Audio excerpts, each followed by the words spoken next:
কাঁধে স্ত্রীর নিথর দেহ তুলে নিয়ে একজনকে বলছিলেন 2 বছরের শিশু সন্তানের মরদেহটা বুকে তুলে দিতে।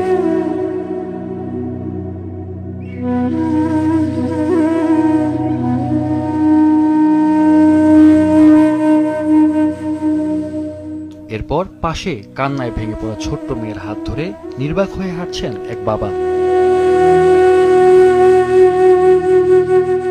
এই দৃশ্য কোনো সিনেমার নয়, নির্মম এক বাস্তব ট্র্যাজেডি। এই মুহূর্তে সমগ্র পৃথিবীতে একজন পুরুষের কাছে এর চেয়ে ভারী বোঝা আর কি কিছু হতে পারে? হয়তো না। পুত্রবধূ ও নাতিকে হারিয়ে বারবার এই প্রশ্ন করছিলেন নিহতের শাশুড়ি।